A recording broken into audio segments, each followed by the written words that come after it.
Mes chers amis, lorsque j'ai publié mon premier ouvrage Vocation sous-marinier, mes anciens copains sous-mariniers m'ont dit mon vieux Fred, nous avons encore beaucoup de choses à dire, il faudrait penser à donner une suite à ce livre.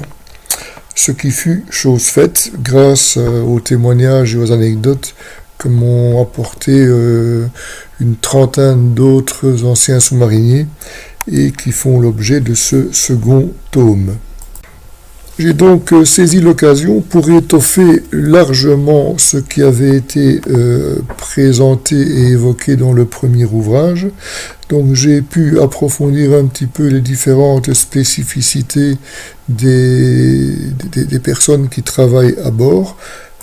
J'ai bénéficié, grâce à ces amis, de nouvelles photos d'époque et forcément des photos inédites que vous ne trouverez pas souvent ailleurs. Et bien sûr, j'ai élargi également le champ de mes investigations pour présenter cette fois les spécificités plus principalement des nucléaires. Les nucléaires qui sont de deux types, les SNA, qui sont les sous-marins d'attaque, qui portent très mal leur nom d'ailleurs parce qu'ils n'attaquent pas et ils ne font que surveiller. Et d'autre part, le SNLE, les sous-marins lanceurs d'engins, ce sont les plus terribles, entre guillemets, puisqu'ils disposent d'une dizaine de missiles dont la portée est d'environ 9000 km et qui sont dotés de têtes nucléaires. Une fois encore, les anecdotes qui m'ont été rapportées sont de tout type. Il y a des anecdotes qui sont amusantes. Parmi les anecdotes qui relatent la vie à bord, je relate des baptêmes, les fameux baptêmes lorsque les sous-mariniers atteignent pour la première fois les 300 mètres de profondeur.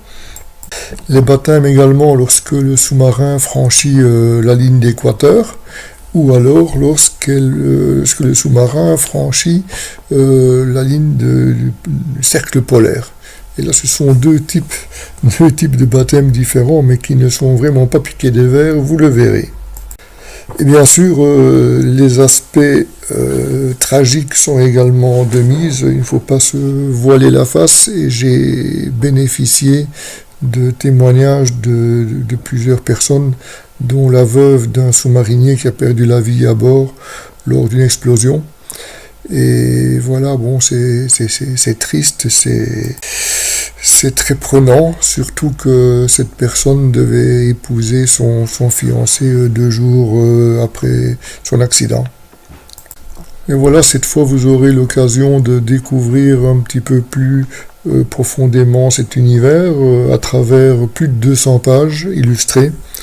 Et je vous donne ici le lien vers mon site et également vers la messagerie sur laquelle vous pouvez réserver cet ouvrage dès à présent. Et je vous réserve une petite surprise si vous me faites le plaisir et l'honneur de me réserver ce livre via ma messagerie. Bonne lecture.